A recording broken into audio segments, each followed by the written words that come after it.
Jay here, Stretford Paddock. As you can see, I'm not outside Old Trafford. I'm not in the studio. I'm in my kitchen, and the weather in sunny Salford is not so sunny. It's pretty drizzly. So if you're going out, make sure you got your Parkers on. Quite a few stories doing the rounds for Manchester United Football Club this morning. Make sure, before we get into it, although you are hitting like, share, and subscribe. Let's get to 740,000 subscribers by the end of the season. We can do it easily, do that by the end of the season. In fact, let's do 750 by the end of the season, because 740, sorry, is a bit of a low number. Let's do 750 by the end of the season. We should smash through that. No dramas. Right, loads of stories doing the rounds. The biggest one is Jadon Sancho. Jadon Sancho, who I'll briefly go over it, but we know it all, don't we? He's had a fallout with Eric Ten Hag. He's been training with the reserves or the academy players. He's having to have his lunch in a packed lunch box. He's having to shut the doors after him because he's training with kids and getting changed in front of kids. He's not allowed to do that, so he's got safeguarding issues there. It's just a bit of a mess. Not really getting on with the manager. We know what went down after the Arsenal game. Manager called him out, saying he wasn't doing enough in training. Jadon Sancho pushed back and saying he's been made a scapegoat. He's not been in the team since, and he's not been training with the first team since. However, he has been offered a bit of a lifeline. This is doing the rounds. I've got it here from The Guardian. I think with Florian Plettenberg broke this last night. We've had Florian on the channel quite a few times. He used to work at Sport 1. Now he's at Sky Germany. And he basically says that it's on, it looks like there's negotiations are underway and that Jadon Sancho could be going back to Dortmund on a loan. He said last night, Man United and Borussia Dortmund are actively working on a loan, as confirmed to me from England. Other outlets have picked it up.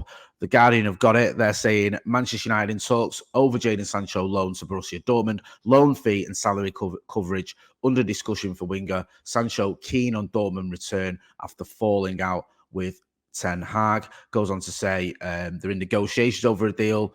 The winger is keen. After more than 4 months without a game, talks centre on a loan fee and salary coverage with only a temporary transfer feasible for Dortmund, who sold Sancho to United for initial 73 million in July 2021. It kind of makes sense to me, this, because Jadon Sancho doesn't look like he's getting in the team anytime soon. There was reports that he was sort of waiting to see whether Ten Hag was going to get sacked. But even so, I think for starters, that's just ridiculous. One of your players waiting to see if your manager gets sacked before he's going to apologise or before he's going to come back into the fold. I don't know how that works, to be honest with you. And I think even a new manager, if there is a new one, which I don't think there will be, but if there is one, not anytime soon anyway, if there is one, I think even he'll be looking at it going, this guy's just trouble and he's thrown my predecessor under the bus, as Roy Keane would say. So I don't know how likely it is that Jadon Sancho would be playing for Manchester United again this season. So I think a move to Dortmund, where he obviously shone 36 goal involvements in 39 games, I think, in his final season there, helps him lift the German Cup as well and get him into the Champions League. I think it makes a lot of sense. His career at United is going nowhere. Go to Dortmund, get going again. Obviously, a very, very talented young man. Just not happened for him at United. Even before all this noise and drama with Eric Ten Hag, it hadn't happened for him under Ollie. I know he's only there briefly when Ollie was there. Didn't happen for him under Ralph Rangnick. I don't think he's had a good season since he's been at United, if I'm being honest. He's had good spells, the odd game here and there, but by and large, he's just not done it. He's not got anywhere near the form we saw at Dortmund from him. So going back to Germany, going back to that team, it might suit him. They don't know how to get the best out of him. They've worked with him before. Maybe it's just best all round, because at the minute, Jadon Sancho, we're not getting any money for him. We're paying his wages. We're not getting any games out of him. It's just pointless in being at Manchester United, really. It really is. Get involved in the comments and the chat. Let me know what you think about Jadon Sancho. It is sad the way this is panning out, because when he was linked with us, I was very excited. When he came to Manchester United, I was buzzing. I thought, this is a real talent. This can help us push us towards a title challenge. And the opposite has been true. He's not really done anything, and the club's not really gone anywhere since he arrived. So, yeah, it makes sense for everyone. United have been linked with a few more players from the Bundesliga. In fact, I've been linked with basically almost every striker who's got a bit of experience, or every attacker who's got a bit of experience. I've seen this in ESPN, and I think it's come from The Athletic. And this says that United have basically got a 4-man shortlist of attacking players to attempt to sign in January. Now that shortlist is Muller Maxim Choupo-Moting, Thomas Muller, Timo Werner, and Serhu Guirassy. Now, some experience there. I mean, some of it I get.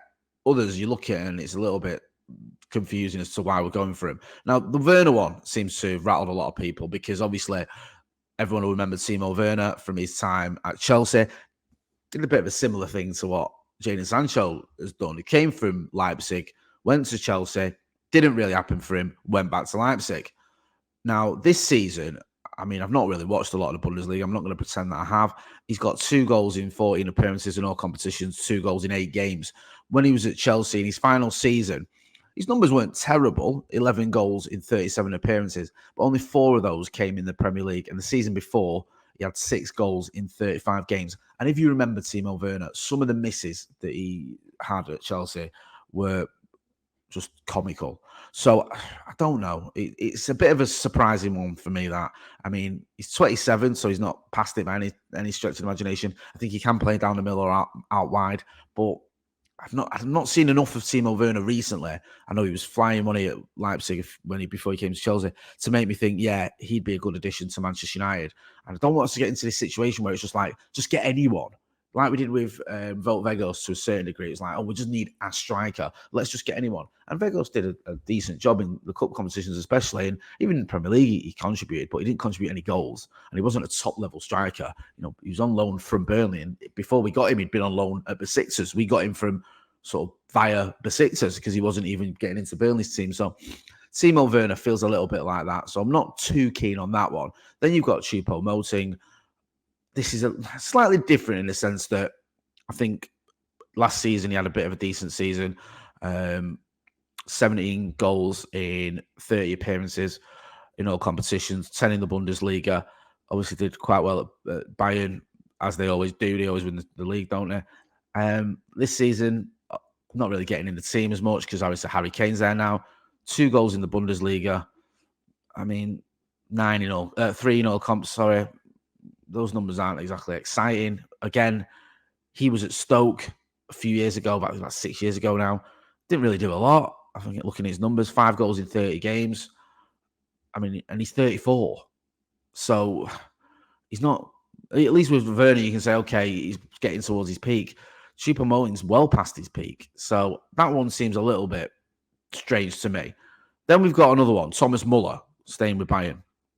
Again, 34 years old, can play in a lot of different positions. Just isn't just a striker. He can obviously play as almost an attacking midfielder, as a winger, reverted winger. He plays in a number of positions. He's a legendary player. He's won the lot, and I think he's got over 120 appearances for Germany and it's about 40 odd goals. So he's certainly a German legend. This season, though, I think he's got 1 goal in the Bundesliga. Again, he's not a starter, is he, every week for Bayern Munich, obviously, especially at that age. But do you see him coming into the Premier League and smashing it? Yes, he brings experience, and we need a body in there. We need someone who can lead the line and someone who can offer something different because we're so threadbare when it comes to our attacking options. But a 34-year-old who's not, his career is definitely on the decline. I mean, you have to go back sort of 7 or 8 years. He was banging in 32 goals in one season. And then since then, he's been sort of in the mid-teens. And then last season, 8 goals in all comps. This season so far, 2. I mean, he's 34 years old. I don't think it's a great look to buy 34-year-olds who've never played in the Premier League and bring them into the Premier League. If this was like a 34-year-old Cristiano Ronaldo, I know he had his issues when he came to United, but he did a job, didn't he? And at 34, Ronaldo was smashing him in. I don't know. It's a strange one for me. And I worry we're getting into this, let's just get anyone in because we need a striker sort of mentality. The other one we're linked with is Serhou Guirassy. Now, Guirassy, 27, been banging him in this season. I think he's 17 goals in the Bundesliga or something like that, 14 appearances. Just absolutely on fire. The only issue I've got with this is that someone commenting on this. I keep using the word purple patch. He's in a bit of a purple patch. He's never had these sort of numbers before in his career. Just absolutely scoring loads of goals.